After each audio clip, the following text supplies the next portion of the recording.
Good morning student.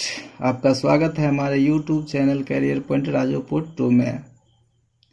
यह आपका विद्युत धारा का पार्ट 2 वीडियो है।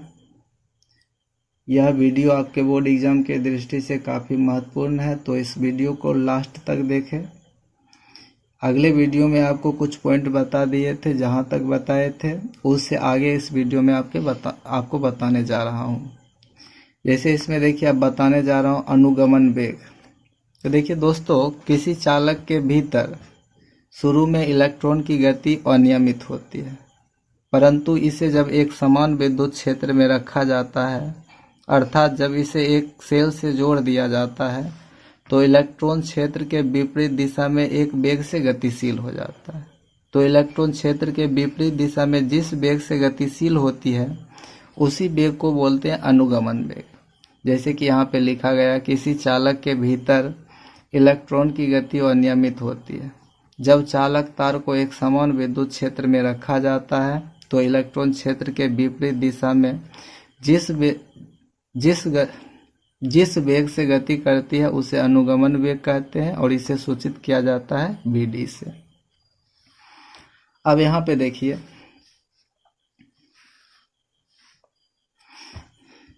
यहाँ पर शुरू में इलेक्ट्रॉन की गति था अनियमित, परंतु इसको जब एक सेल से जोड़ दिए तो इलेक्ट्रॉन क्षेत्र के विपरीत दिशा में एक निश्चित वेग से गतिशील हो जाता है। जिस वेग से इलेक्ट्रॉन गतिशील हुआ है उसी वेग को बोले हैं अनुगमन वेग, और इसको सूचित किया किससे? Vd से। अब यहाँ पर देखिए, अनुगमन वेग का व्यंजक जो होता है, यह होता है Vd equals to minus E/m into tau. इसको पढ़ते हैं टाउ, या इसी का दूसरा व्यंजक होता है माइनस E/ml इंटू टाउ। और ये कैसे बना, तो इसके लिए एक्सप्रेशन अभी उतना मतलब इस वीडियो में तो संभव नहीं है। इसके लिए अलग से वीडियो बनेगा कि ये कैसे ये एक्सप्रेशन कैसे आया है। तो इसमें सिर्फ आपको ऑब्जेक्टिव और शॉर्ट क्वेश्चन को डील करने के लिए बताया जा रहा है। तो इसमें आपको डायरेक्ट ये चीज़ याद रखना है। अनुगमन वेग का व्यंजक होता है माइनस E/m इंटू टाउ, या माइनस EV/ml इंटू टाउ। इसमें देखिए, धारा और अनुगमन वेग में संबंध बताए थे। धारा और अनुगमन वेग में संबंध जो होता था, ये होता था I बराबर NEA/Vd। और यहाँ से ये पता चला है कि I जो है समानुपाती होता है किसके? Vd के। मतलब धारा जो है वह अनुगमन वेग के समानुपाती होता है। उसके बाद फिर आपको बताएं, इसमें देखिए है धारा घनत्व और अनुगमन वेग में संबंध। धारा घनत्व और अनुगमन वेग में संबंध, तो यहाँ पर देखिए इसका हो जाता है J बराबर NEVD। J बराबर NEVD। इसमें भी देखिए J समानुपाती होता है किसके? Vd। J क्या है? तो यहाँ पर धारा घनत्व है। धारा घनत्व के बारे में आपको अगले वीडियो में बताए थे। जिनको थोड़ी सी भी प्रॉब्लम हो रही है तो पहले पार्ट 1 वीडियो जाकर देख ले। चलिए अब नेक्स्ट पे आते हैं, इलेक्ट्रॉन की गतिशीलता, इलेक्ट्रॉन मोबिलिटी। इलेक्ट्रॉन की गतिशीलता या इलेक्ट्रॉन मोबिलिटी कहता, प्रति एकांक विद्युत क्षेत्र में इलेक्ट्रॉनों के अनुगमन वेग को इलेक्ट्रॉनों की गतिशीलता कहते हैं, और इसे म्यू द्वारा सूचित किया जाता है।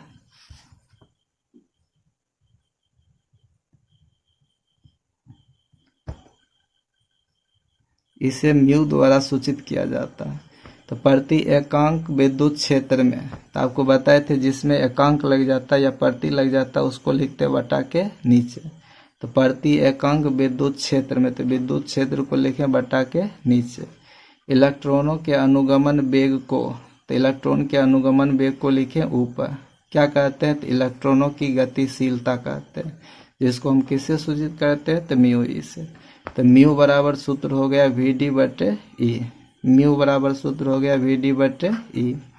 अब इसका SI मात्रक जो होता है मीटर स्क्वायर प्रति वोल्ट सेकेंड।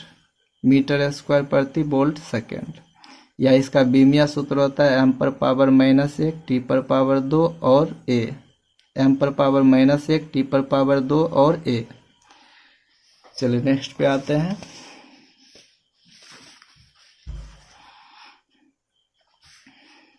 अब इसमें देखिए प्रतिरोध, विद्युत प्रतिरोध या प्रतिरोध किसी चालक के सिरों के बीच विभवांतर तथा उससे प्रवाहित धारा के अनुपात को उस चालक का प्रतिरोध कहते हैं। इसे R द्वारा सूचित किया जाता है, या इसे दूसरे शब्दों में भी देख सकते हैं।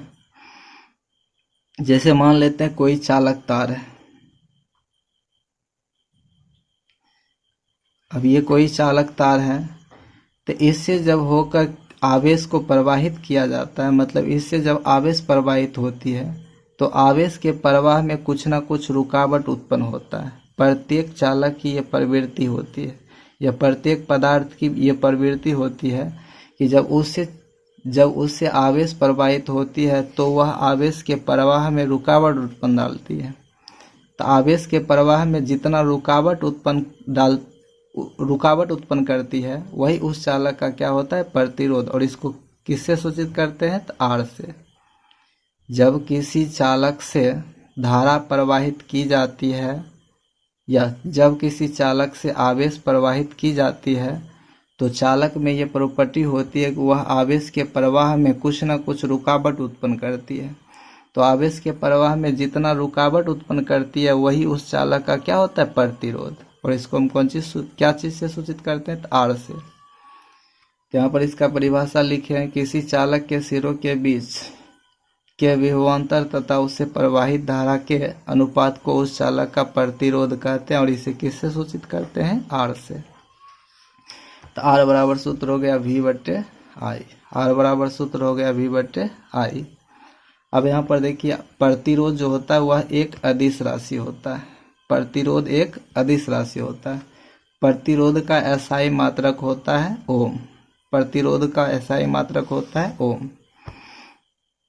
अब देखिए इसमें अगर हम R का मान देखेंगे तो यहाँ पर विभवांतर है, विभवांतर होता है वोल्ट में, और यहाँ पर धारा है तो धारा होता है एम्पियर में। चूँकि आपको पता है कि R बराबर होता है V/I। अगर हम V के जगह पर रखेंगे 1 वोल्ट, I के जगह पर रखेंगे 1 एम्पियर, तो 1 में 1 से भाग देंगे तो होगा 1। यही होगा कौन सी, 1 ओम। मतलब 1 ओम बराबर होता है किसके, तो 1 वोल्ट पर एम्पियर। मतलब 1 वोल्ट पर एम्पियर को ही क्या कहा जाता है, 1 ओम। अब देखिए कहता है किसी चालक का प्रतिरोध जो है उसके सिरों के बीच के विभवांतर तथा उससे प्रवाहित धारा पर निर्भर नहीं करती है। तो यहाँ पर ये जो है ना ये अचर है। ऐसे फार्मूला देखने से आपको लग रहा होगा कि R निर्भर कर रहा है किस पे, V पे और I पे, परंतु यह खुद कांस्टेंट है और यह V और I पर निर्भर नहीं करता।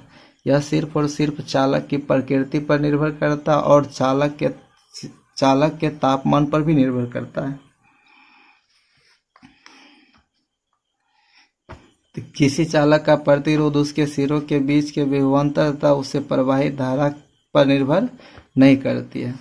प्रतिरोध का बीमीय सूत्र जो होता है यह होता है mL/2 T⁻⁻3 A⁻⁻2। जैसे अगर इसको निकालना चाहेंगे तो आपको पता है कि R बराबर होता है V बटा के नीचे में I। अब इसमें देखिए V बराबर सूत्र बताए थे आपको होता है W/Q। तो यहाँ पर हो जाएगा V के जगह पर W बटा के नीचे हो जाएगा QI। अब इसमें देखिए W कार्य है, कार्य बराबर सूत्र होता है बल गुना विस्थापन, या इसका डायरेक्ट बीमीय सूत्र लिख सकते हैं। ये होता है mL/2 T⁻⁻2। और नीचे आवेश का होता है IT। उसके बाद यहाँ पर आवेश है तो इसका भी हो जाएगा I या A। इसको जब ऊपर लिखेंगे तो हो जाएगा mL/2 T⁻⁻3 और I⁻⁻2। I के जगह पर A भी लिखा जा सकता है। यहाँ पर इसका बीमीय सूत्र हो गया mL/2 T⁻⁻3 और A⁻⁻2। अब देखिए कहता है कि 1 ओम क्या है, मतलब 1 ओम को परिभाषित करने के लिए कहा जाएगा तो किसी चालक के छोरों के बीच 1 वोल्ट विभवांतर आरोपित करने पर उससे प्रवाहित धारा का मान अगर 1 एम्पियर होता है तो उस चालक के प्रतिरोध को ही क्या बोला जाता है, 1 ओम।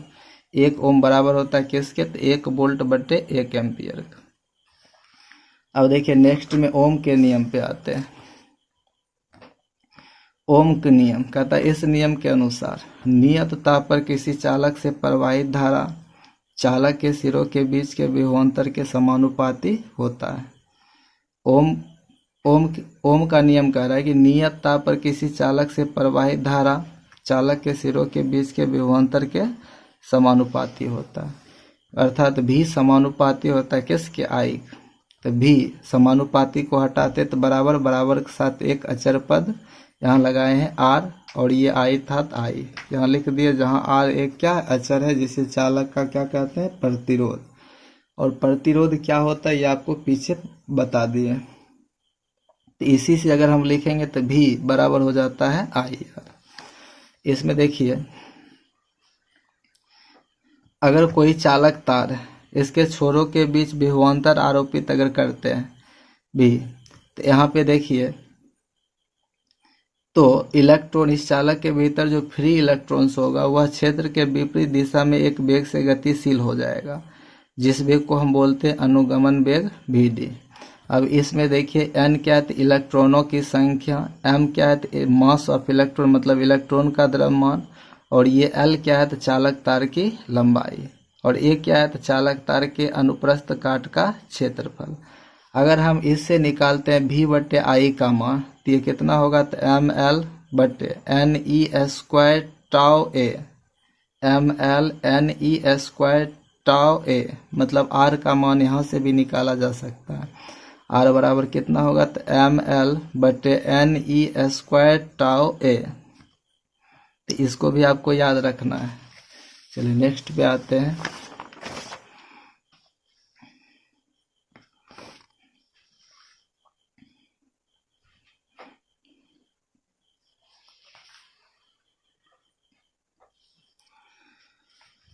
अब देखिए इसमें ओमीय चालक के बारे में समझते हैं। तो जो चालक ओम के नियम का पालन करता है उसे ओमीय चालक कहा जाता है। जो चालक ओम के नियम का पालन करता है उसे ओमीय चालक कहा जाता है। और उसके बाद है अनओमीय चालक। तो जो चालक ओम के नियम का पालन नहीं करता उसे अनओमीय या अनओमिक चालक कहते हैं। उसके बाद अब प्रतिरोध को प्रभावित करने वाला कारक के बारे में देखते हैं। मतलब किन किन कारणों से किसी चालक का प्रतिरोध प्रभावित होता है। जैसे यहाँ पे देखिए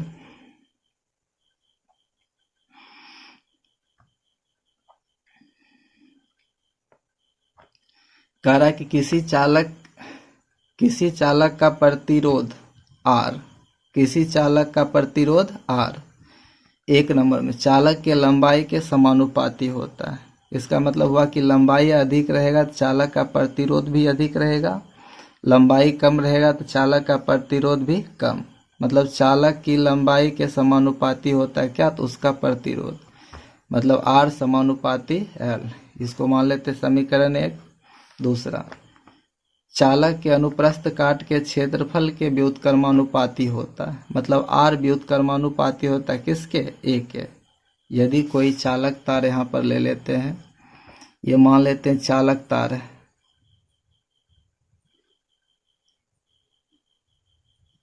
अब इसमें इसका जो प्रतिरोध है R, अब इसमें मान लेते हैं इसकी लंबाई L है और इसके अनुप्रस्थ काट का क्षेत्रफल A है।